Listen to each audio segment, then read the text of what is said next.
කාලතරණය කියන්නේ මොකක්ද? කාලය හරහා යන්න පුළුවන්ද? එහෙම නැත්නම් මේ විශ්වයේ වෙනත් මාන කියන්නේ මොනවාද? මම හිතනවා මේ ප්‍රශ්න ටික A-level භෞතික විද්‍යාව ගන්න ගුරුවරයෙක්ට ඉඳලා හිටලා හරි අහන්න හම්බ වෙන ප්‍රශ්න ටිකක්.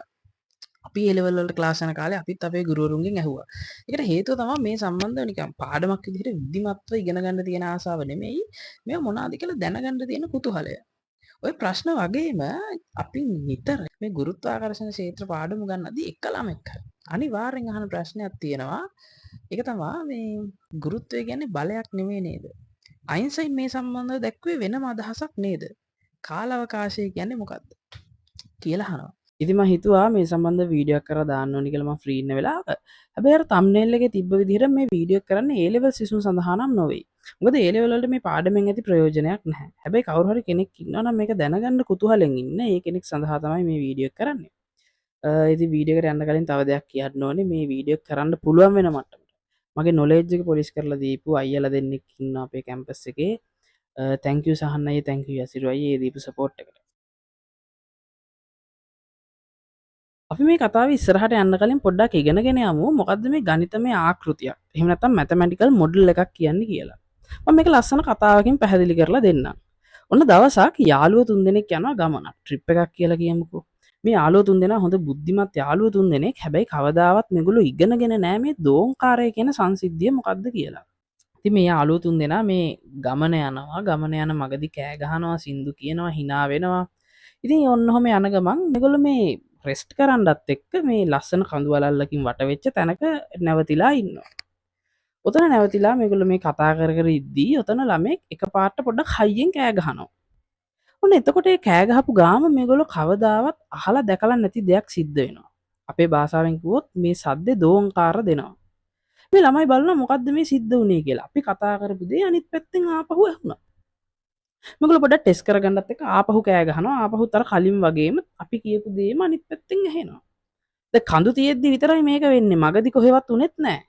මේගොල්ලෝ හිතනවා දැන් මේ සිද්ධියත් එක්ක කඳු අපිට කතා කරන්න ඇති කියලා. හරිද? මේගොල්ලෝ මේක ෂුවර් කරගන්නත් එක්ක පොඩ්ඩක් කඳු ළඟට ගිහිල්ලා ආපහු කෑ ගහනවා. එතකොටත් මොකද වෙන්නේ? කලින් වගේම කඳු මේගොල්ලෝ කියපු දේම කියනවා. හරිද?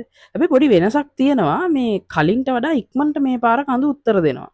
ඉතින් මේගොල්ලන්ට පොඩි රටාවකුත් අහු වෙනවා. මේ කඳු වලට ඈතින් ඉද්දී කඳු ටිකක් උත්තර දෙන්න වෙලාව ගන්නවා. ළඟට ගිහින් කතා කරද්දී ඉක්මනට උත්තර දෙනවා කියලා තේරුම් ගන්නවා. මේගොල්ලෝ මේ අහුවෙච්ච රටාව ටෙස්ට් කරන්නත් එක්ක ඔන්න කඳු වලින් ටිකක් ඈතට ගිහින් කතා කරනවා. ඊට පස්සේ ඊටත් වඩා ටිකක් ඈතට ගිහින් කතා කරනවා. තව ටිකක් ඈතට යනවා. ඔන්න ඔහොම ටෙස්ට් කර කර බලනවා. ඉතින් රටාවත් හරි අහුවෙච්ච. ඊට පස්සේ මේ බුද්ධිමත් ළමයි තුන්දෙනා මොකද කරන්නේ? මේ අහුවෙච්ච රටාව ගණිතයෙන් ලියනවා. කොහොමද ගණිතයෙන් ලියන්නේ? මීටර් 250ක් දුරදී කොච්චර වෙලාවක් යනවද ඇහෙන්න? මීටර් 500ක් ගියාම කොච්චර වෙලාවක් යනවද ඇහෙන්න? 750කදී කොච්චරද? ඔහොම ලියනවා. ලියලා දැන් මේගොල්ලෝ මේකට ගණිතමය මුහුණුවරක් දීලා ගණිතමය සමීකරණයකුත් හදනවා මේකට. දැන් මේ සමීකරණයට පුළුවන් දුර දන්නවනම් කොච්චර වෙලාවක් යනවද කඳු කතා කරන්න කියලා කියන්න. අනිත් පැත්තට කඳු කතා කරන්න කොච්චර වෙලාවක් යනවද කියලා දන්නවනම් කඳු තියෙන්නේ අපෙන් කොච්චර දුරකද කියලා කියන්න. මේගොල්ලෝ සමීකරණ ටෙස්ට් කරලා බලනවා. සමීකරණෙන් හදලා බලනවා මීටර් 600ක් විතර ඈත ඉඳන් කඳු වලට කතා කරොත් කොච්චර වෙලා යනවද කඳු අපිට උත්තර දෙන්න කියලා. ඉතින් ඒක ප්‍රායෝගිකව කරලා බලද්දිත් ඒ වෙලාවම යනවා. ඉතින් සමීකරණෙත් හරි. ඊට පස්සේ ඉතින් දැන් පහුවදා මේගොල්ලෝ මේ ගඟේ ඔරු පැද පැද ඉද්දී මේ හදිසියෙම කළුවර වෙලා දැන් මේ එගොඩට ය아가න්න බැරි වෙනවා. ගල් කුළු තියෙන තැන් පේන්නේ නැහැ. දැන් ඒගොල්ලෝ දන්නවා මම මොකද්ද කියන්න එන්නේ කියලා. සමීකරණේ පාවිච්චි කරලා කඳු තියෙන තැන් හොයාගෙන මේගොල්ලෝ එගොඩට යනවා. මම දන්නවා මේක ප්‍රායෝගික කතාවක් නෙමෙයි කියලා. මම මේක කිව්වේ මේකෙන් ගණිතමය ආකෘතියක් කියන එක හොඳට පැහැදිලි කරලා දෙන්න පුළුවන්. මොකද්ද කියන එක. මේගොල්ලන්ට කවදාවත් ඕනුන්නේ නැහනේ මොකද්ද මේ දෝංකාරය කියන්නේ කියලා තේරුම් ගන්න. අපි දන්නවා දෝංකාරය කියන්නේ මේ ශබ්ද තරංග ගිහිල්ලා ගල් කුළු වල වැදිලා පරාවර්තනය වෙලා ආපහු එන කතාවක් තියෙන කඳු කතා කිරිල්ලක් නෙමෙයි. හැබැයි මේගොල්ලන්ට ඒක කවදාවත් ඕනුනේ නැහැ. මේගොල්ලෝ ගොඩ නැගුවා කතාවක්. ඒ කතාවට ගණිතමය මුහුණුවරක් දුන්නා. පස්සේ ටෙස්ට් කරලා බලද්දි හරි. ඉතින් මේගොල්ලෝ ඒ කතාවත් එක්ක ඉස්සරහට යනවා. කවදා හරි දවසක නිකන් හිතන්නකෝ හුලන් තියෙන දවසක මේක කරොත් මේක වැඩ කරන්නේ නැහැ වැරදෙනවා. අන්න එතකොට මේගොල්ලෝ තේරුම් ගන්නවා අපේ කතාව වැරදි. අපි මීට වඩා හොඳ කතාවකට යන්න ඕනි කියලා. එතකන් ඉතින් මේ කතාව හරි. ඉතින් මං ඇයි මේ කතාව කිව්වේ? අපි භෞතික විද්‍යාවේදීත් එහෙම නැත්නම් මේ විශ්වයේ හැසිරීම පැහැදිලි කරන විද්‍යාවේදීත් කරන්නේ මේ දේම තමයි. විශ්වයේ මොකක් හරි සිද්ධ වෙන සංසිද්ධියක් දිහා බලාගෙන ඉන්නවා. ඊට පස්සේ ඒක පැහැදිලි කරන්න පුළුවන් මට්ටමේ කතාවක් ගොඩනගනවා. ඒකට ගණිතමය මුහුණුවරකුත් දෙනවා. කොහමද ඊට පස්සේ අර අපි ගොඩනගපු කතාවෙන් මේ විශ්වයේ ඇත්තටම වෙන දේ පැහැදිලි කරගන්න පුළුවන් නම් අපි මේ කතාවත් එක්ක ඉස්සරහට යනවා. ඒකද මේ විශ්වයේ සිද්ධ වෙන සංසිද්ධිය පිටුපස තියෙන ඇත්තම දේ කියලා හොයන්න යන්නේ නැහැ. කවදා හරි දවසක ඒ අපි ගොඩනගපු කතාවෙන් පැහැදිලි කරගන්න බැරි දෙයක් ආවොත් තමයි අපි ඊට වඩා හොඳ කතාවකට යන්නේ. ගුරුත්වය කියලා කියන්නේත් මේ වගේ විශ්වයේ එක්තරා හැසිරීමකට මිනිස්සු දීපු නමක්. ඒ හැසිරීම හරි ලස්සන හැසිරීමක්. ඒක එහෙන පුදුමාකාරයි. ඒ හැසිරීම තමා මේ විශ්වයේ යම්කිසි ස්ථාන දෙකකින් අපි මොනවා හරි ස්කන්ධ දෙකක් තිබ්බොත්, ස්කන්ධ දෙකක්ම වෙන්න ඕනේ නැහැ, ස්කන්ධ කිහිපයක් හරි තිබ්බොත් මේ ස්කන්ධ හදනවා එකිනෙකා දෙසට එන්න. අපි දන්නේ නැහැ ඇයි එහෙම වෙන්නේ කියලා. ඒගොල්ලෝ හදනවා එකිනෙකා දෙසට එන්න. සමහරලාට ඔය හැසිරීමේ ප්‍රතිඵලයක් විදිහට මේ විශාල ස්කන්ධ වටා කුඩා ස්කන්ධ කැරකෙමින් ඉන්නවා. ඉතින් ඕකට තමයි ඔය හැසිරීමට තමයි අපි ගුරුත්වය කියලා කියන්නේ. ඉතින් ඇයි මෙහෙම හැසිරීමක් ස්කන්ධ පෙන්වන්නේ කියන එකට මේ ඉතිහාසයේ පුරාවටම සැලකිය යුතු මිනිස්සු ප්‍රමාණයක් එක එක විදිහට උත්තර දීලා තියෙනවා. මේක එක එක විදිහවලට එක එක කතා වලින් පැහැදිලි කරලා තියෙනවා. නමුත් මේ ලෝකයට පළවෙනි වතාවට විධිමත් උත්තරයක් මේ සඳහා හම්බෙන්නේ 1700 ගණන් වල නිව්ටන්ගේ සාර්වත්‍ර ගුරුත්වාකර්ෂණ නියමයත් එක්ක. නිව්ටන් දැක්ක මේ ස්කන්ධාවට වෙන හරි ලස්සන දෙයක්.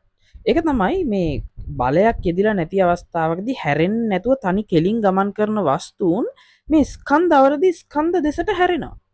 බලයක් යෙදිලා නැත්තම් වස්තුන් යන්නේ කෙලින්. හැබැයි ස්කන්ධයක් තිබ්බම මේ ස්කන්ධ දෙසට හැරෙනවා. ඉතින් නිව්ටන්ට මොනවා හිතෙන්නේ නැද්ද? අනිවාර්යයෙන්ම හිතෙනවා මේ ගුරුත්වය කියන්නේ බලයක් කියලා. ඉතින් නිව්ටන් මේ විදිහට එයා දැක්කේ ඒකනේ මේ විදිහට එයාගේ කතාව ගොඩනගනවා. ඉතින් මේ නිව්ටන් හදපු කතාව මේ ගුරුත්වය කියන සංසිද්ධිය කොච්චර හොඳට පැහැදිලි කරනවද කියනවා නම් මේ ඇපල් ගෙඩියක් පොළවට වැටෙන තැනේ ඉඳන් චන්ද්‍රයා පෘථිවිය වටා ගමන් කරන එකත් මේ පෘථිවිය චන්ද්‍රයා සහිත පද්ධතිය සූර්යයා වටා ගමන් කරන එකත් ඉතා නිර්වද්‍යව මේ සමීකරණ වලින් පැහැදිලි වෙනවා. ඒ විතරකුත් නෙමෙයි මේ 1800 ගණන් වල මේ දශක 10ක කියන්නේ 100 වසකටත් විතර පස්සේ විද්‍යාඥයෙක් තාරකා විද්‍යාඥයෙක් පෘථිවියේ ඉඳන් මේ දුරේක්ෂයකින් බලාගෙන ඉන්නවා යුරේනස්ගේ ගමන් මාර්ගය. ඔහොම බලාගෙන ඉද්දී මේ යුරේනස් එක තැනකදී යන්න ඕන මාර්ගේ යන්නේ නැතුව වෙන පාරක යනවා. දුරේක්ෂ වලට අහු වෙන්නේ නැහැ මේකට හේතුව. හැබැයි ගණිතයට අහු වෙනවා මෙයාගේ පාර මෙහෙම වෙනස් වෙන්න බලපාන තුන්වෙනියෙක් ඉන්නා මේ කතාව ASCII කියලා. එතකොට මේ නිව්ටන්ගේ සමීකරණ වලින් ප්‍රෙඩික්ට් කරනවා යුරේනස්ගේ නම් මෙච්චර ඈතකින් මෙච්චර විශාලත්වයකින් යුතු ග්‍රහලෝකයක් ඉන්න ඕනි කියලා. ඉතින් සති ගානකට පස්සේ දුරේක්ෂ වලට අහු වෙනවා මේ ග්‍රහලෝකය. එයා තමයි අපේ සෞර ග්‍රහ මණ්ඩලයේ 8 වෙනි ග්‍රහලෝකේ කවුද නෙප්චූන්. ඉතින් මේ වගේ දේවල් එක්ක අර නිව්ටන් ගොඩනගපු කතාව තියෙන්නේ ගුරුත්වයේ මේ ස්කන්ධ එකිනෙකා වෙතර එන්නේ බලයක් නිසා කියලා. ඒක මිනිස්සු ඇත්ත කියලා පිළිගත්තා. හැබැයි නිව්ටන් ඒක පිළිගත්තේ නෑ එහෙම ඇත්ත කියලා. මොකද මේ නිව්ටන් දැනුවත්වම මේ සමීකරණේ මේ නිව්ටන්ගේ කතාව ඇස්සේ ලොකු ප්‍රශ්නයක් තිබ්බ විසඳිච්ච නැති. ඒ ප්‍රශ්නය තමයි 1600 විතර ගැලීලියෝ ගැලීලි පීසකුළුණු උඩට මේ වෙනස් ස්කන්ධයන්ගෙන් යුත් ගෝල දෙකක් අරගෙන ගිහිල්ලා අතෑරලා පෙන්නනවා මේ ස්කන්ධය මත පදනම් වෙන්නේ නැතුව මේ දෙන්නම වැටෙන්නේ එකම වෙලාවෙ කියලා පොළොවට. ඉතින් ඕක නිව්ටන් පැහැදිලි කරනවා නිව්ටන්ගේ දෙවන නියමයෙන්. එතකොට නිව්ටන්ගේ දෙවන නියමයෙන් ඕක පැහැදිලි කර කර යද්දි තැනක් එනවා මෙහෙම මේ ස්කන්ධය මත පදනම් නොවී ඕනෑම වස්තුවක් එකම වෙලාවෙදී පොළොවට වැටෙන්න නම් ඒගොල්ලන්ගේ මේ ගුරුත්වජ ස්කන්ධයයි අවස්ථිත ස්කන්ධයයි එක සමාන වෙන්න ඕනි කියලා. ගුරුත්වජ මම ওই වචන දෙක ගැන පොඩ්ඩක් මේ සරලව පැහැදිලි කරන්නම්. ගුරුත්වජ ස්කන්ධය තමයි තීරණය කරන්නේ වස්තුවක මේ කොච්චර ගුරුත්වාකර්ෂණ බලයක් වස්තුව මත යෙදෙන්න ඕනේද කියන එක. අවස්ථිත ස්කන්ධය කියන්නේ වස්තුවක්ව ත්වරණය කරවන්න කොච්චර අමාරුද කියන එක. මෙතන තියෙනවා වගේ ඔය පේනවනේ වස්තුවේ ස්කන්ධය වැඩි වෙන්න යාව ත්වරණය කරවන්න අමාරුයි.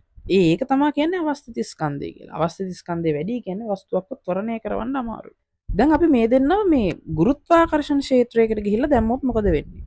අර ත්වරණය කරවන්න අමාරු වස්තුවත්, ඒ කියන්නේ අවස්ථිත ස්කන්ධය වැඩි වස්තුවක්, ත්වරණය කරන්න ලේසි වස්තුව, අවස්ථිත ස්කන්ධය අඩු වස්තුවත් දෙන්නම ත්වරණය වෙන්නේ එකම ප්‍රමාණයෙන්. ඉතින් එහෙම ත්වරණය වෙන්න නම් අර ත්වරණය කරවන්න අමාරු කෙනාට වැඩි බලයකුත් ත්වරණය කරන්න ලේසි කෙනාට අඩු බලයකුත් දීලා තියෙන්න ඕනි ගුරුත්වය. ඉතින් කොහොමද ඒක ගුරුත්වය දැනගන්නේ? අන්න ඒක තමයි තියෙන ලොකුම ප්‍රශ්නේ. ඕකට උත්තරයක් තිබ්බේ නෑ නිව්ටන් ගාව. අපි ඕක A level මට්ටමේදීවත් උගන්වන්නේ නැහැ. ඒක ඒ කියන්නේ ඊටත් වඩා ඇඩ්වාන්ස් ලෙවල් එකක තියෙන කොටසක්. ඒක කොහොමද උනේ කියන එක නිව්ටන් පැහැදිලි කරන්නේ නැහැ. හැබැයි ස්වභාව දහමේදී අපිට මේ පරීක්ෂණ කරලා බාදි පේන මේ දෙන්න හරියටම සමානයි කියලා. ඉතින් ඕක තමයි තිබ්බ ලොකුම ප්‍රශ්නේ. දැන් ඔහොම යද්දි මේ ලෝකේ විද්‍යාව දියුණු වෙනවා. විද්‍යාව දියුණු වෙනවත් එක්ක මේ නිව්ටන්ගේ කතාවට තව ප්‍රශ්නෙන්න ගත්තා. මේ මැක්ස්වෙල් කියලා විද්‍යාඥයෙක් කරපු පරීක්ෂණවල දත්ත මත පදනම් වෙලා ලෝකය හොයාගන්නවා මේ විශ්වයේ අවකාශය හරහා තොරතුරකට යන්න පුළුවන් උපරිම වේගයක් තියෙනවා කියලා. ඒ කියන්නේ ඊට වඩා වැඩි වේග වලින් යන්න බෑ. අපි මේ වේග සීමාවට ලේසියට කියනවා ආලෝකයේ වේගය කියලා. මොකද මේ ආලෝකය වගේ ස්කන්ධ රහිත අංශු වුණොත් විශ්වයේ අවකාශය හරහා යන්න පුළුවන් උපරිම වේගය. කොහොමද මේ ලෝකයට දැනුමක් අවබෝධයක් ලැබෙනවා මේ අවකාශය හරහා යන්න පුළුවන් උපරිම වේගයක් තියෙනවා කියලා. හැබැයි නිව්ටන්ගේ කතාවේදී කියා තිබ්බා විශ්වයේ යම්කිසි ස්ථාන දෙකක අපි ස්කන්ධ දෙකක් තිබ්බොත් ඒ ස්කන්ධ දෙක අතර එවෙලෙම ගුරුත්වජ බලය ඇති වෙනවා කියලා. ඉතින් එහෙම වෙන්න බෑනේ. යන්න පුළුවන් වේග සීමාවක් තියෙනවා නම් ඔන්න ආව ප්‍රශ්නයක් විද්‍යාවේ දියුණුවත් එක්ක. විතරක් නෙමෙයි තාක්ෂණෙත් දියුණු වෙනවානේ. හොඳ දුරේක්ෂ හදනවා. ඒවත් එක්ක තව ප්‍රශ්න එන්න ගත්තා.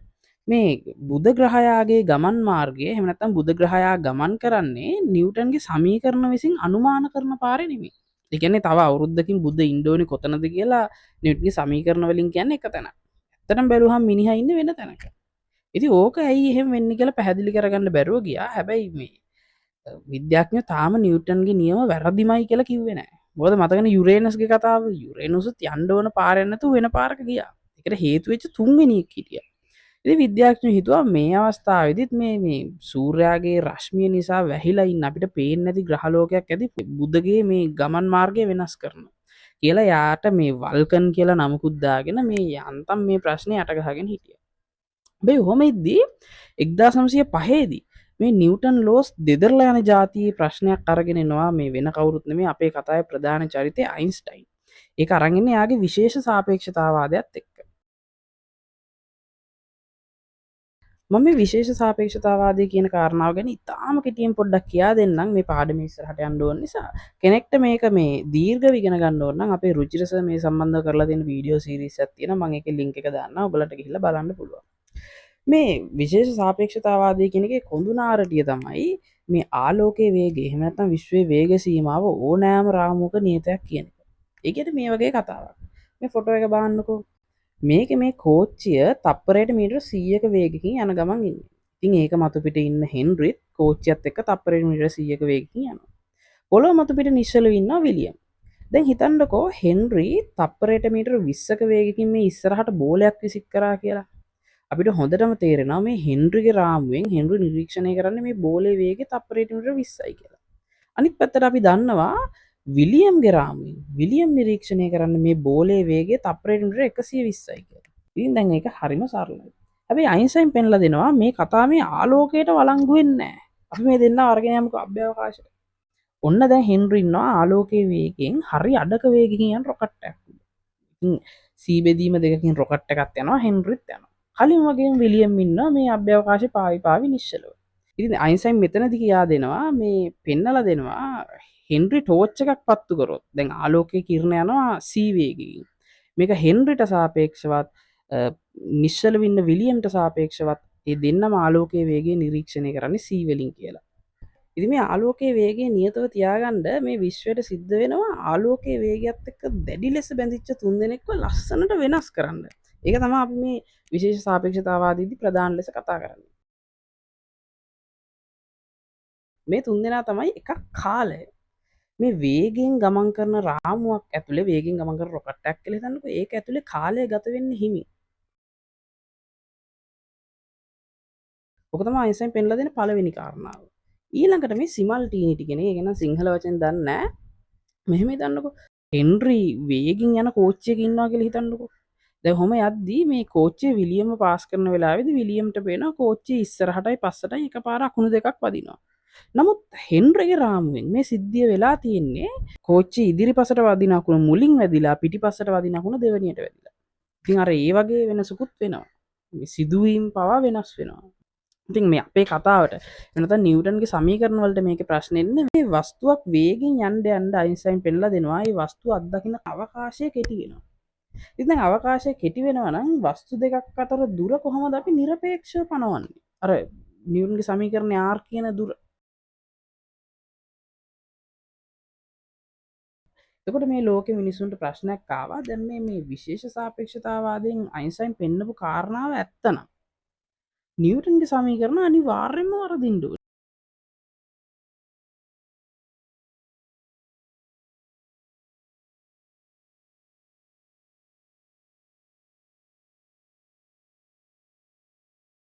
ඉතින් මේ ප්‍රශ්නත් එක්ක අයින්ස්ටයින් තේරුම් ගන්නවා මේ ගුරුත්වය කියන කාරණාව දිහා මීට වඩා ගැඹුරින් බලන්න ඕනි කියලා. මේ බලයක් කියන කතාවට මේ ගුරුත්වය ඇති වෙන්නේ බලයක් නිසා කියලා කියන කාරණාවට මේක හරියට විස්තර කරගන්න බෑ.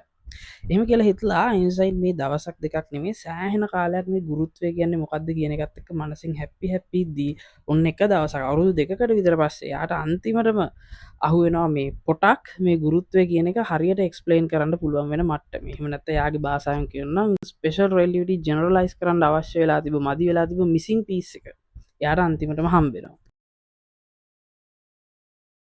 අයින්ස්ටයින් කියනවා අපි පොඩ්ඩක් මේ ගුරුත්වය කියන කාරණාව දිහා ටිකක් වෙනස් විදිහකට බලමු කියලා අයින්ස්ටයින් යෝජනාවකුත් ගේනවා. මේක මේ සිතුවිලි පරීක්ෂණයක්. හරිද? ඒ කියන්නේ අයින්ස්ටයින් මේක මේ ලැබ් එකක කරන්නේ නැහැ. අයින්ස්ටයින් හිතනවා. මේක මෙහෙම වුණොත් මොකද වෙන්නේ? මේක අරහෙම වුණොත් මොකද වෙන්නේ කියලා හිතනවා. අයින්ස්ටයින් කියනවා මේ ස්කන්ධයක් මත පිට ඕනම තැනක් ගන්න. අපි ලේසියට කියමුකෝ පෘථුවිය කියලා. මොන දැන් පෘථුවිය මත පිට තැනක් ගන්න. අරගෙන එතන ලිෆ්ට් එකක් තියලා ඒ ලිෆ්ට් එක අස්සට මිනිස්සෙක්වත් දාලා ලිෆ්ට් එක වහන්න කියලා කියනවා. දැන් මේ මිනිස්සට එළිය වෙන කරන දේවල් මුකුත් පේන්න බෑ. දැන් මේ මිනිස්සට දැනෙන්නේ මොකද්ද? කළුවර කියලා කියන්න එපා. ඒ මිනිස්සේ කකුල් වලට අර තද ගතියක් දැනෙනවනේ. අපි ෆිසික්ස් වලින් කියන්නේ අබිලම් ප්‍රතික්‍රියාව කියලා. දැන් ඒක දැනෙනවා. ඊට පස්සේ අයින්ස්ටයින් කියනවා මේ ලිෆ්ට් එක ඇතුළට දාන්න කියලා මේ වෙනස් ස්කන්ධයන්ගෙන් යුත් වස්තු කිහිපයක්. දාලා මේ වස්තුන් එකපාර අතහැරලා බලන්න කියනවා මේ මිනිස්සයා මොනවද නිරීක්ෂණය කරන්න කියලා. අපිට තේරෙනවා මේ වස්තුන් එකම ශීඝ්‍රතාවයකින් මේ ලිෆ්ට් එකේ පොළවට වැටෙනවා කියලා මේ මිනිස්සයා නිරීක්ෂණය කරනවා. ඊට පස්සේ අයින්ස්ටයින් කියනවා මේ ලිෆ්ට් එක මේ මිනිස්සයත් එක්ක අරගෙන යන්න කියලා ඈත අභ්‍යවකාශයට මේ ගුරුත්ව බල නොදැනෙන මට්ටමේ ඈත හිස් අභ්‍යවකාශයට අරගෙන යන්න කියලා කියනවා. දැන් මනසෙන්නේ කරන්නේ අරගෙන ගියයි. අරගෙන ගිහිල්ලා ආපහු මේ ලිෆ්ට් එකේ තියන්න කියනවා අර කලින් තිබ්බ ස්කන්ධ කීපයම මේ විදිහට. දැන් ගුරුත්වය නෑනේ මේ මනුස්සයට අර කකුල් වලට දැන් තද ගතිය දැනෙන්නෙත් නෑ මේ වස්තුන් එකම ශීඝ්‍රතාවයෙන් ලිෆ්ට් එකේ පොළොවට වැටෙන්නෙත් නෑ. අයින්ස්ටයින් කියනවා මට මෙතනදිත් ඕනනම් ගුරුත්වය හදලා දෙන්න පුළුවන් කියලා. ඕක තමයි දැන් අයින්ස්ටයින්ගේ කතාව. ඊට පස්සේ කොහොමද මේක කරන්නේ? ස්කන්ධයක් නෑනේ ලොකු. අයින්ස්ටයින් කියනවා මේ ලිෆ්ට් එක ත්වරණය කරවන්න පෘථුවිය මතු පිට තිබ්බ ගුරුත්වජ ත්වරණයට සමාන ත්වරණයකින්. දැන් එහෙම ත්වරණය කරවද්දි මොකද වෙන්නේ? දැන් අර ලිෆ්ට් එක එන්න උඩට යනවා. උඩට යද්දී අර කකුල් දෙකට දැන්න තද ගතිය දැනෙනවා. අපි ෆිසික්ස් වලින් කියන අභිලම්භ ප්‍රතික්‍රියාව කියලා. ඕක දැනෙනවා. දැන් මේ ලිෆ්ට් එකයි මිනිස්සයයි දෙන්නම උඩට ගිහිල්ලා අර නිශ්චලතාවයේ තියෙන වස්තුන්ගේ මේ ලිෆ්ට් එකේ පොළව වදිනවා. දැන් මේ ඇතුළේ ඉන්න මිනිස්සයා දන්නේ නැහැ ඕක වෙනවද නැද්ද කියලා. යා ඇතුළේ ඉන්නේ එයා දන්නේ නැහැ මෙයා මේ ලිෆ්ට් එක ත්වරණය වෙන ගමන් ඉන්නේ කියලා. මේක තමයි දැන් තේරුම් ගන්න ඕන තැන. ඒ මිනිස්සයාගේ රාමයේ මිනිස්සයාට අනුව ඒ මනුස්සයට කියන්න බෑ. යාට පේන්නේ මේ වස්තුන් ටික ඔක්කොම එකපාර පොළොවට වැටෙනවා කියන්නේ. ඒ මනුස්සයාට අනුව මේ ත්වරණය වෙමින් තියෙන රාමුවයි අර ස්කන්ධයක් මතු පිට නිශ්චලව තියෙන රාමුවයි එක හා සමානයි. අයින්ස්ටයින් කියනවා එහෙම. හරිද? ඉතින් ඒක ඇත්තනේ. ඒ මනුස්සයට ඒ දෙකේ වෙනසක් නැහැනේ.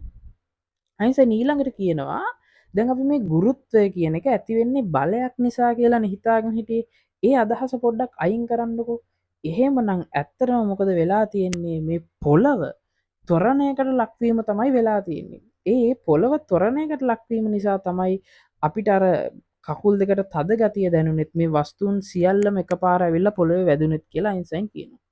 ඒක අයින්ස්ටයින්ගේ යෝජනාව. හරිද? දැන් ඔහොම යෝජනා විද්‍යාවට හරියන්නේ නැහැ. ඕක ඔප්පු කරලා පෙන්වන්න ඕනේ. ඒ කියන්නේ පරීක්ෂණාත්මකව ඔප්පු කරලා පෙන්වන්න ඕනේ. දැන් ඒක පරීක්ෂණාත්මකව ඔප්පු කරන එක ඊළඟට නමුත් දැන් ඔය අයින්ස්ටයින් කියපු කාරණාවෙන් හරි. දැන් අර අවුරුදු 300ක් විතර තිබ්බ ඇයි මේ හැම දෙයක්ම එකම අවස්ථාවේ පොළොවට වැටෙන්නේ කියන ප්‍රශ්නට උත්තර හම්බ වෙනවා. ඊට වඩා ලොකු ප්‍රශ්නයක් ඇති වෙනවා. නිකමට හිතන්නකෝ පරීක්ෂණාත්මකව ඔප්පු කරා කියලා. ඕකේ අර end result එක තමයි කියන්නේ ඕකෙන් අන්තිමටම එන්නේ මේ පොළව ත්වරණය වෙනවා කියන එකට. හැබැයි අපි දන්නවා දැන් මේ පෘථුවිය කියන එක ගෝලාකාරයිනේ. ඔන්න එනවා ලොකු ප්‍රශ්නයක්. දැන් පෘථුවිය කියන මේ පොළව ත්වරණය වෙනවා නම් මේ පෘථුවිය end end expand වෙන්න ඕනේ. විශාල වේගෙන් එන්න ඕනේ. හැබැයි එහෙම වෙන්නේ නැහැ. දැන් කොහොම හරි අර රාමුන් දෙක එක හා සමානයි කියලා අයින්ස්ටයින් පෙන්නුවත් අයින්ස්ටයින්ට උත්තර දෙන්න තව ලොකු ප්‍රශ්නයක් ඉතුරු වෙනවා. හරිද? අයින්ස්ටයින් කිව්වා කමක් නැහැ. මම ඒකට පස්සේ උත්තර දෙන්නම්. අපි මේක මුලින්ම පරීක්ෂණාත්මකව ඔප්පු කරගෙන ඉමු.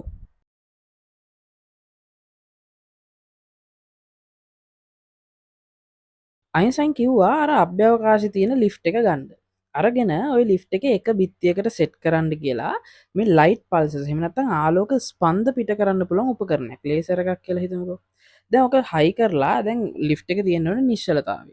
තියලා දැන් කියනවා මේ මොනවාද ලේසර් එක ඔන් කරන්න කියලා. ඔන් කරාම මොකද වෙන්නේ? මේ ලේසර් එකෙන් නිකුත් වෙන ආලෝක ස්පන්ද ගිහිල්ලා හරි කෙලින් අනිත් පැත්තේ ලිෆ්ට් එකේ අනිත් බිත්තිය වදිනවා. නිසා ඊළඟට කියනවා දැන් මේ ලිෆ්ට් එක ත්වරණය වෙද්දී ඔය ලේසර් එක ඔන් කරන්න කියලා. දැන් මේ ලිෆ්ට් එක ත්වරණය වෙද්දී ලේසර් එක ඔන් කරාම මොකද වෙන්නේ? ආලෝක කිරණ යන්නේ තනි කෙලින්. හැබැයි ආලෝක කිරණ තනි කෙලින් ගියාර වැඩක් නැහැ. මේ ලිෆ්ට් එක ත්වරණය වෙනවනේ වේගය වැඩි වෙමින්. එතකොට ලිෆ්ට් මේ ආලෝක කිරණය මේ බිත්තිය ඉඳන් අනිත් බිත්තියට යන කාලය තුලදී මේ ලිෆ්ට් එක ටිකක් උඩට යනවා. එතකොට අර ආලෝක කිරණයට බෑ හරි කෙලින් වදින්න ගිහිල්ලා මොකද මේ හරි කෙලින් ස්ථානට පොඩ්ඩක් පහළ ස්ථානයක තමයි ආලෝක කිරණය වදින්නේ. ඒ කියන්නේ ආලෝකයේ ගමන් මාර්ගය මේ ලිෆ්ට් එක ඇතුළේදී නැමිලා තියෙනවා. ඒ කියන්නේ ලිෆ්ට් එක ඇතුළේ ඉඳන් බලන කෙනෙක්ට මේ ආලෝකයේ ගමන් මාර්ගය යාගේ රාමුවෙන් නැමිලා. දැන් අයිසෙන් මොකද්ද කිව්වේ? අර ත්වරණය වෙන ලිෆ්ට් එකක් ඇතුළයි ස්කන්ධයක් මතු පිට ඕනම තැනකුයි එක හා සමානයි. ඒක පෙන්වන්නනේ අපි මේ පරීක්ෂණය කරන්නේ. අයින්ස්ටයින් කිව්වා එහෙනම් අර ත්වරණය වෙන ලිෆ්ට් එක ඇතුලේ ආලෝක කිරණ මේ විදිහට නැමුණා නම් අනිවාර්යයෙන්ම ස්කන්ධයක්ම අවටත් මේ විදිහටම ආලෝක කිරණ නැමෙන්න ඕනේ. අපි පරීක්ෂණයක් කරලා බලමු මේ ස්කන්ධයක් අවටදිත් මේ වගේ ආලෝක කිරණ නැමෙනවද කියලා. ඒ කරන පරීක්ෂණයෙන් මං හිතන උත්තරය ආවොත්, ඒ කියන්නේ ආලෝක කිරණ නැමෙනවා නම් මට කියන්න පුළුවන් මේ රාමුන් දෙක එක හා සමානයි කියලා. අයින්ස්ටයින් කිව්වා. දැන් කෙනෙක්ට හිතෙන්න පුළුවන් ඇයි මේ ආලෝකයම ගන්න කියලා වෙන එකක් ගන්නත් තිබ්බනේ කියලා. මොකද මේ ආලෝකය අරන් මේ පරීක්ෂණය කරන්න හෙන්න කට්ටක් කණ්ඩ වෙනවා. පුදුම කට්ටක්. එතකොට මේ ඇයි ආලෝකයම? ඒ ආලෝකය ගන්න හේතුව තමයි ආලෝකය කියන එක විශේෂයි. ආලෝකය තමයි මේ විශ්වයේ ස්පීඩ් ලිමිට් එක පෙන්වන ඉන්ඩිකේටර් එක. ඒකත් එක්ක හේතු ගොඩාක් එනවා මේ ආලෝකය තෝරගන්න. ඒ හේතුන් මම කියන්න නෑ ඒක වෙනම ඉගෙන ගන්න. මම මේ සරල හේතුවක් කියන්නම්. අයින්ස්ටයින්ට ඕන වුණා මේ ස්කන්ධ රහිත අංශුවක් මේ ප්‍රැක්ටිකල් එක සඳහා. මොකද අපි හිතන්නකෝ බෝලයක් ගත්තා කියලා. දැන් බෝලයක් විසික් කරොත් ඒක එක්ස්ප්ලেইন කරන්න පුළුවන්නේ නිව්ටන් කියපු විදිහට මේ ස්කන්ධ අතර ඇති වෙන බලයක් නිසා මේ බෝලේ ගමන් මාර්ගය වෙනස් වුණා කියලා. හැබැයි ආලෝකය ගත්තොත් එහෙම බෑ. මොකද මේ ආලෝකය කියන්නේ ස්කන්ධ රහිත අංශුවක්. කියලා මේ ලෝකයට පෙන්ලා දීලා තිබ්බා තෝමස් යන් කියලා විද්‍යාඥවරයෙක් මේ 1800 දී කොහෙද මතක නැහැ. එයාගේ පරීක්ෂණයකින්. ඉතින් ඒකත් එක්ක මේ දැන් ආලෝක කිරණ නැමෙනවා කියලා පෙන්නුවොත් ආයේ කිසිම එක්ස්කියුස් එකක් නැහැ. අයින්ස්ටයින් කියන කතාව තමයි. හැබැයි අර කලින් කිව්වා වගේ මේ පරීක්ෂණය කරන්න ලේසි නෑ. අපි පොළවේ ඉඳන් මෙහෙම මේ ලේසර් එකක් අල්ලන් හිටියා කියලා මේ ආලෝක කිරණ නැමිලා ගමන් කරනවා කියලා පේන්නේ නෑ. මොකද මේ ආලෝකයේ තියෙන අති දැවැන්ත වේගයත් එක්ක ඒක නැමෙනවද නැද්ද කියලාවත් හොයාගන්න බෑ. පේනවනේ නැමෙන්නේ නැහැ. ඉතින් මේකට මේ වෙනම ස්ට්‍රැටජි එකක් වෙනම මොකක් හරි ක්‍රමයක් ඕන වෙනවා මේ ආලෝකය මෙහෙම නැමෙනවද කියලා ටෙස්ට් කරන්න. අයින්ස්ටයින් ඒකට කියනවා අයින්ස්ටයින් ඒකට ලස්සන ක්‍රමයකුත් ගේනවා. දැන් අපේ කතාව මොකද්ද? ස්කන්ධයක් අවටදී ආලෝක කිරණ නැමෙනවා කියන එකනේ. ඒකනේ පෙන්වන්න හදන්නේ. අයින්ස්ටයින් කියනවා මේ අපි ආසන්නයේ තියෙන ලොකු ස්කන්ධයක් ගන්න. මොකද එතකොට තමයි මේ ආලෝකයේ නැමීම හොඳට බලා ගන්න පුළුවන්. ඉතින් අපි ආසන්නයේ තියෙන ලොකුම ස්කන්ධය තමයි සූර්යයා. සූර්යයා හරහා ආලෝක කිරණයක් එද්දී මේ සූර්යාගේ ස්කන්ධය විසින් අර ආලෝක කිරණේ ගමන් මාර්ගය වෙනස් කරනවා නම් එහෙම නැත්නම් ආලෝක කිරණය නැමෙනවා නම් මට පැහැදිලිවම කියන්න පුළුවන් මේ ස්කන්ධයක් මතු පිට රාමුවයි අර ත්වරණයකට ලක්වන ලිෆ්ට් එක ඇතුලේ තියෙන රාමුවයි එක හා සමානයි කියලා. මට ඕන දේ මට පෙන්න ගන්න පුළුවන් කියලා අයින්ස්ටයින් කියනවා. දැන් මේක තමයි මේ පරීක්ෂණය කරන ප්ලෑන් එක. මේ අංක 1 කියන ස්ථානේ ඉඳන් ඈත තියෙන තරු රටාවක ෆොටෝ එකක් ගන්නවා. මේ හරීම විදිහ නෙමෙයි කියන්නේ මේ විදිහට තේරුම් ගන්න පුළුවන් මීට ආසන්න විදිහකට තමයි ඒගොල්ලෝ ඒක කරේ.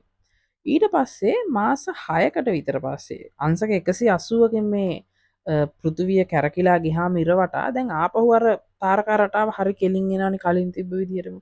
ඔන්න ඔතනදිත් ෆොටෝ එකක් ගහනවා. හැබැයි මේ අවස්ථාවේදී අර තාරකා රටාවේ ආලෝක කිරණ එන්නේ සූර්යයා හරහා. එහෙම සූර්යයා හරහා එද්දී අර අයින්ස්ටයින් ඇසියුම් කරපු විදිහට මේ සූර්යාගේ ස්කන්ධය විසින් ආලෝකයේ කිරණ නමලා තිබ්බොත් මොකද වෙන්නේ? අර පළවෙනි ෆොටෝ එකේ තරු තිබ්බ තැනුයි දෙවෙනි ෆොටෝ එකේ තරු තිබ්බ තැනුයි වෙනස් වෙලා පේනවා. එතකොට අන්න ඔය විදිහට තමයි පින්තූර දෙක සංසන්ධනය කරලා තමා මේගොල්ලෝ හොයාගන්න බලන්නේ මේ ආලෝක කිරණ නැමෙනවද කියලා. ඕක තමයි ප්ලෑන් එක. හැබැයි දැන් ওই ෆොටෝ එක අපිට හිතෙන වෙලාවට ගන්න බෑ. මොකද මේ ඉර කියන්නේ ලොකු ආලෝකයක් තියෙන තැනක්නේ. එතකොට දැන් ඒ ඉරේ තියෙන ලොකු ආලෝකය නිසා ඉරේට පිටිපස්සේ තියෙන තාරකා වලින් එන ආලෝකය පේන්නේ නැහැ. දැන් කියන්න බෑ රෑට ගන්න පුළුවන් කියලා එහෙම බෑ. දැන් අර එතකොට මේ ඕක කරන්නේ සූර්යග්‍රහණයක් වෙලාවට ඉර වැහෙනවනේ පෘථුවියට. අන්න ඒ වෙලාවට මේ සූර්යාගෙන් පිටිපස්සේ තියෙන තාරකා පේන්න ගන්නවා. අන්න ඒ වෙලාවට තමයි මේගොල්ලෝ මේ ෆොටෝ එක ගහන්න ප්ලෑන් කරන්නේ. ඒ කියන්නේ හැම වෙලේම බෑ මේක සූර්යග්‍රහණයක් වෙනකම්ම ඉන්න ඕනේ. දැන් ඉතින් සූර්යග්‍රහණයක් වෙනකන් ඉන්න තියෙන්නේ මේක මේ පරීක්ෂණාත්මකව ඔප්පු කරන්න.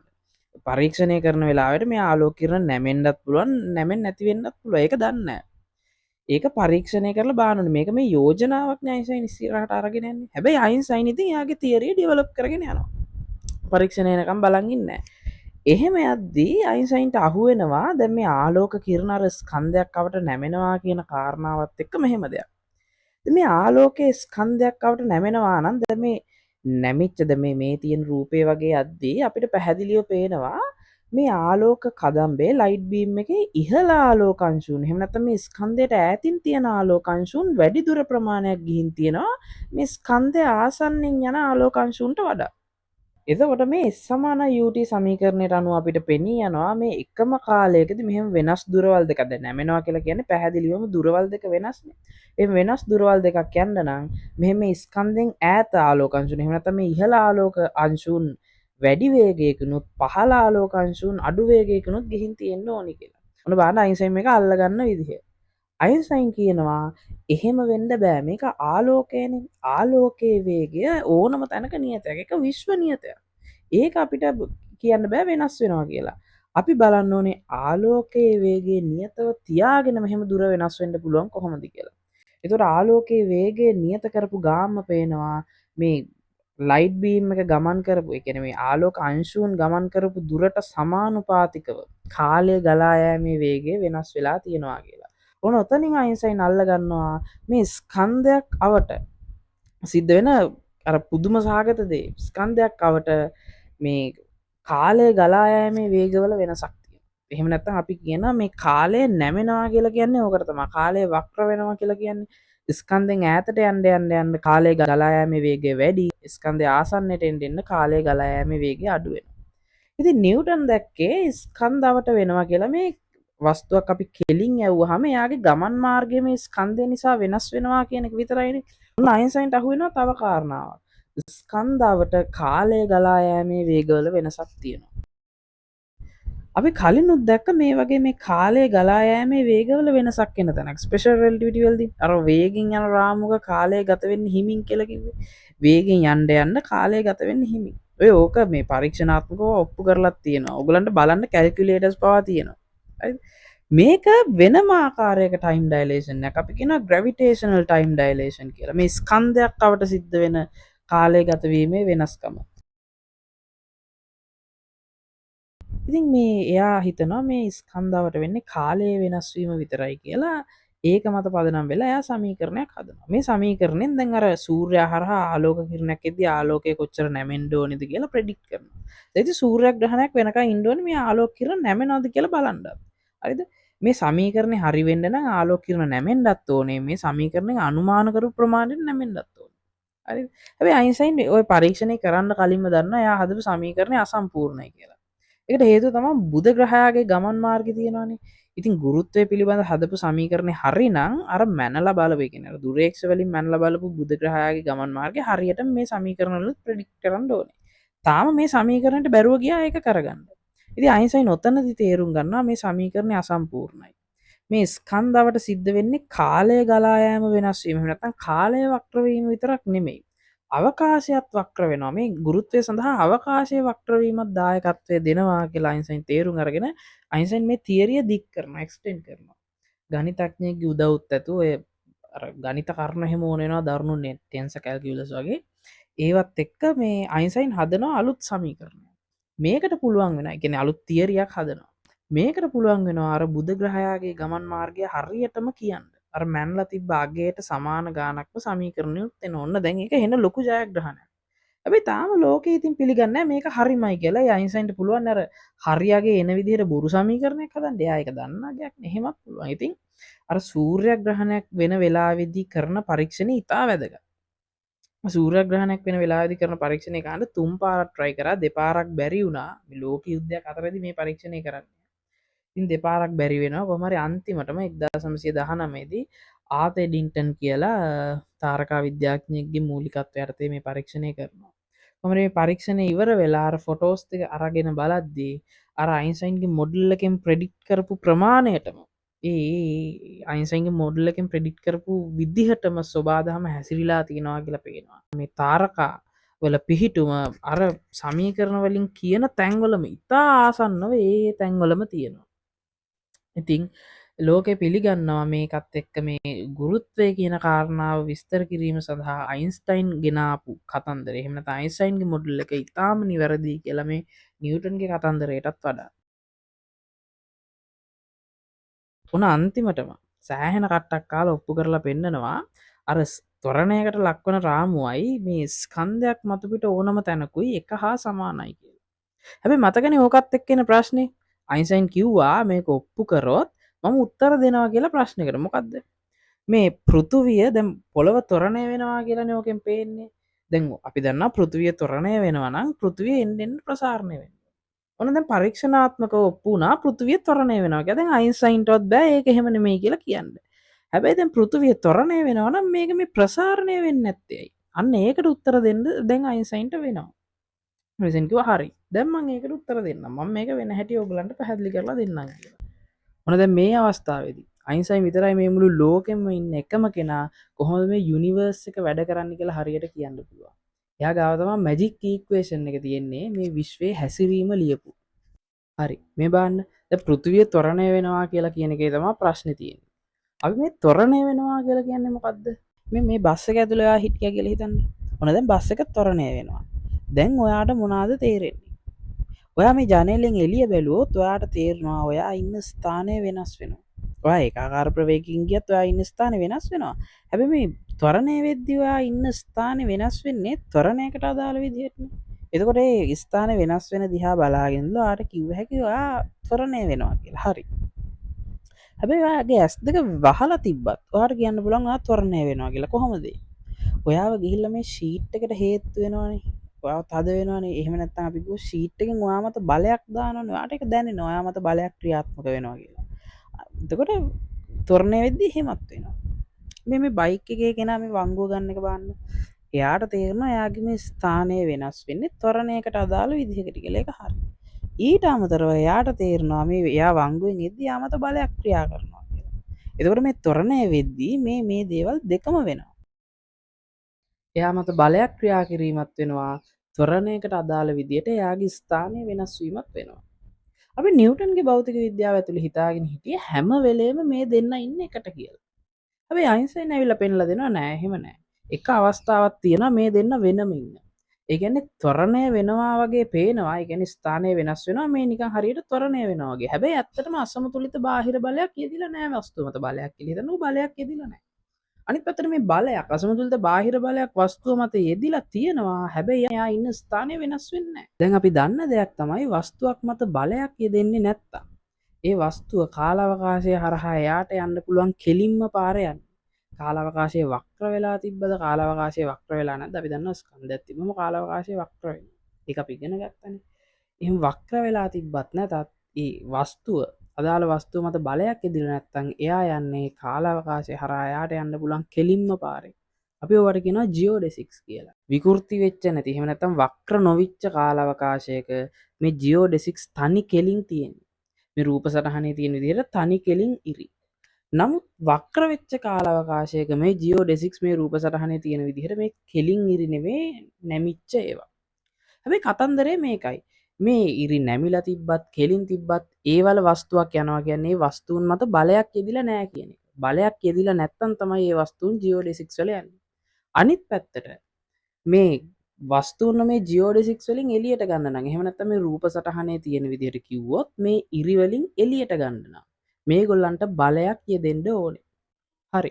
අපි දැන් ওই දැනුමත් එක්ක ගිහින් බලමු කොහොමද මේ ස්කන්ධයක් මතු පිට ත්වරණය වෙන්නේ මේ භූමියේ ප්‍රසාරණයකින් තොරව කියලා. දැන් අපි දන්නවා මේ වගේ අභ්‍යවකාශයෙන් ගිහින් ඇපල් ගෙඩි දෙකක් ඈතින් තිබ්බොත් ඒ දෙන්න හැමම ඉන්නවා කිසි වෙනසක් නැහැ. කාලයත් එක්ක ඒ දෙන්න හැමම ඉන්නවා.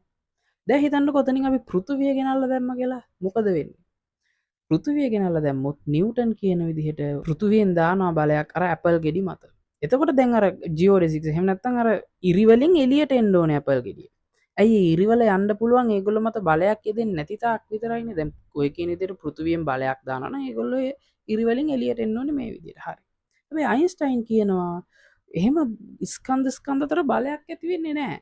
එහෙනම් මේ ඉරිවලින් මේගොල්ලෝ එළියට එන්න බෑ.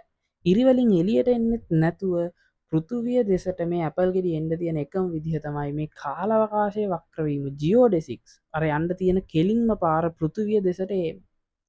දැන් ඔය විදිහටම බලන්න පුළුවන් අපිට කොහොමද මේ පෘථුවියේ මතුපිට ත්වරණයකට ලක් වෙන්නේ කියලා.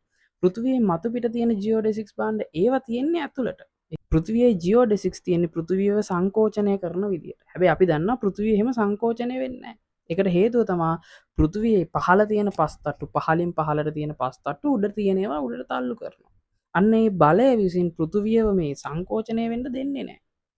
ඒ කියන්නේ එයා යන්න ඕන ජියෝඩෙසික් එක යන්නේ නැහැ. එයා තනි කෙලින් ඉන්නා මේ දැන් මෙහෙම ඉරක් විදිහට පෙවුනට එයා ඉන්නේ මේ වක්‍ර වෙච්ච කාලාවකාශයේ එයාගේ ජියෝඩෙසික් එකෙන් එළියට යමින්. ඒ කියන්නේ එයා මත බලයක් එදිලා තියෙනවා. එයා මේ බලය විසින් ත්වරණයකට ලක් කරනවා. ඉතින් ඔන්න ඔය විදිහට අයින්ස්ටයින් 20 වන සියවසේ විශිෂ්ටතම විද්‍යාත්මක සොයා ගැනීම මේ විදිහට ලෝකයට අරන් එනවා.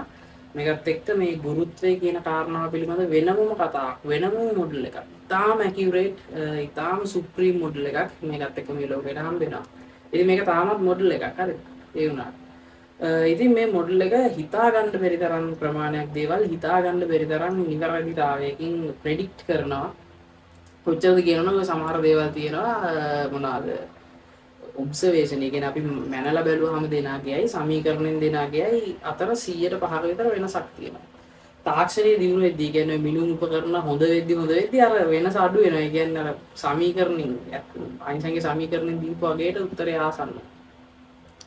ඉතින් සැටලයිට් ගැන හිතන්නකෝ. පෘථිවිය වටා මේ කක්ෂගත කරලා තියෙනවා. ඉතින් ඒවා අපි දන්නවා ඉතා ඉහළ වේගකින් යන්නේ පෘථිවිය වටා. එතකොට ඔය එකම කැරකෙද්දී අපි දන්නවා වේගින් යන රාමුවක කාලය ගත වෙන්නේ හිමින්නේ. එතකොට පෘථිවියට සාපේක්ෂව මේ සැටලයිට් එක කාලය යන්නේ හිමි. ඉතින් ඒ විතරක් නෙමෙයි ග්‍රැවිටේෂනල් ටයිම් ඩයලේෂන් තියෙනවනේ. ඒකෙන් පෘථිවියට සාපේක්ෂව මෙයාගේ කාලය ගමන් කිරීමේ වේගය වේගවත් කරනවා. වේගවත් කරනවා නෙමෙයි පෘථිවියට සාපේක්ෂව ඒ කාලය යන්නේ වේගෙන්. Gravitational time dilation. ඉතින් එකකින් හිමින් යනවා අනිත් එකකින් වේගින් යනවා. එතකොට ওই දෙකේ වෙනස හොයලා හැම දවසකම මේ පෘථිවියත් එක්ක ඇති වෙන ඇත්ත වෙනස ටියුන් අප් කරනවා. ඒ ටියුන් කරලා ඒක හදනවා. එහෙම නැතුව අපිට ওই GPS පාවිච්චි කරන්න බෑ. ඉතින් ඒ වගේ එදිනදා ජීවිතයේ සෑහෙන වැදගත්කම් මේකේ තියෙනවා. ඉතින් ඒ වුණත් මේක මොඩල් එකක්. ඒ කියන්නේ ඇත්තටම මේ ස්කන්ධාවට වෙන්නේ මේකමද? එහෙම නැත්නම් ස්කන්ධ එකිනෙකා වෙතට එන කතාව පිටිපස්සේ තියෙන ඇත්තම දේ මේකද කියලා අපිට කියන්න බෑ. නිකමට මෙහෙම හිතලා බලන්න. දැන් අපේ බුද්ධි මට්ටමම තියෙන ජීවීන් කොටසක් හිතන්නද හැබැයි ඇස් නැති. ඒ කියන්නේ අපිට තියෙන හොඳම සංවේදී ඉන්ද්‍රිය නැහැ. හැබැයි අපේ තරම බුද්ධිය තියෙනවා.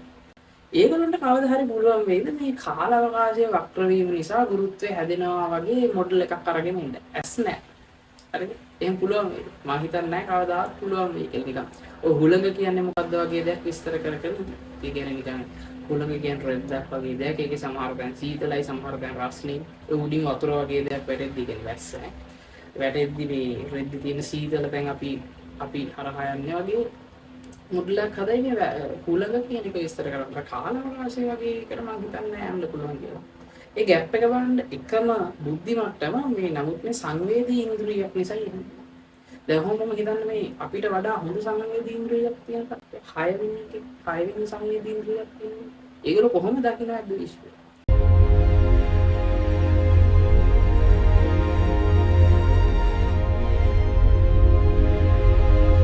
ඉතින් මේ අපි දකින්න පරාසය අපි ඔබ්සර්ව් කරන පරාසය අපිට ගන්න පුළුවන් මෙෂර්මන්ට්ස් මත. එහෙම නැත්නම් අපේ මේ පංචේන්ද්‍රියන් මත ඒක ඩිපෙන්ඩ් වෙනවා. ඉතින් කොහොමත් අපිට කියන්න බෑ මේ දකින්න දේ තමයි ඇත්තම කියලා. ඉතින් ඒ විතරකුත් නෙමෙයි මේ GR බ්‍රේක් වෙන තැන්. ඒ කියන්නේ මේ මොනවාද නිව්ටන්ගේ මොඩල් එකට ප්‍රෙඩික්ට් කරගන්න බැරි තැන් තියෙනවා. කළු කුහරයක් අස්සේ මොනවද වෙන්නේ වගේ දේවල් හරියට කියන්න බෑ. ඉතින් කෙනෙක්ට හිතෙන්න පුළුවන් කොහොමද අපි සමීකරණයෙන් දෙන උත්තරේ වැරදි කියලා දන්නේ කළු කුහර අස්සේ වෙන දේවල් අපිට බලන්න බෑනේ කියලා. ඔව්. ඉතින් ඒ කියන්නේ සමීකරණයෙන් දෙන දේ ඇත්තටම වෙන්න බැරි දෙයක් තමයි දෙන්නේ. ඒකත් එක්කම ක්වොන්ටම් භෞතික විද්‍යාවේ දියුණුවත් එක්ක ප්ලාන්ක් මෙෂර්මන්ට්ස් කියලා කියනවා. ඔය ප්ලාන්ක් ලෙන්ත්, ප්ලාන්ක් ටයිම් වලට ඇද්දිත් මේ සම්බන්ධව ප්‍රශ්නයක් GR වල. ඉතින් කොහොම හරි ඒ මොන දේ වුණත් මේක තමයි අපිට තියෙන හොඳම මොඩල් එක සහ මේක ඉතාම නිවැරදි. ගොඩාක් දේවල් හිතා ගන්න බැරි තරම් දේවල් මම අර කලින් කිව්වා වගේ හිතා ගන්න බැරි තරම් ප්‍රමාණයක් නිවැරදිව ප්‍රෙඩික්ට් කරනවා මේ සමීකරණ. ඉතින් මේ මොහොතේ විද්‍යාඥයෝ try කරනවා මීට වඩා හොඳ සමීකරණයක් හොයන්න, මීට වඩා හොඳ මොඩල් එකක් ඉදිරිපත් කරන්න මේ ගුරුත්වය සම්බන්ධයෙන් මේ මොහොතේ. ඉතින් මේක කුතුහලෙන් බලන කෙනෙක් නම් ඔයා ඒ මොඩල් එක මේ ලෝකෙට අරන් එන ඊළඟ කෙනා ඔයා වෙන්න පුළුවන්. ඒක විහිළුවට නෙමෙයි කියන්නේ සීරියස්. ඉතින් ඇත්තටම එහෙම වෙන්න පුළුවන්. කුතුහලය නිසා තමයි කියලා ප්‍රශ්න කරන නිසා තමයි මේ අලුත් දේවල් පිළිවෙන්නේ. ඉතින් මම හිතනවා මේ වීඩියෝ එකෙන් ඔයගලන්ට දෙයක් හම්බෙන්න ඇති කියලා. මතක් කරලා කමෙන්ට් එකක් දාන්න ඒක මට වටිනවා. කමෙන්ට් එකක් ඇත්තටම දාන්න මොකක් හරි ප්‍රශ්නයක් තියෙනවා ඒකත් අහලා කමෙන්ට් එකක් දාන්න මේ සම්බන්ධව. ඒ කියන්නේ ඔයගලන්ට ප්‍රශ්නයක් ඇති වෙච්ච තැන. සහ ඔයගලන්ගේ අදහසත් මේකට කමෙන්ට් කරන්න. මම ආයේ මේ වගේ වීඩියෝ කරන්නේ නැහැ. ඒක නිසා නෙමෙයි පොඩි ෆීඩ්බැක් එකක් ගන්න වගේ නිසා. මම හිතනවා මේ වීඩියෝ එක ඔයාලට ටිකක් හරි වටින්න ඇති කියලා. බොහොම ස්තුතියි මේ වීඩියෝ එක බලුවට.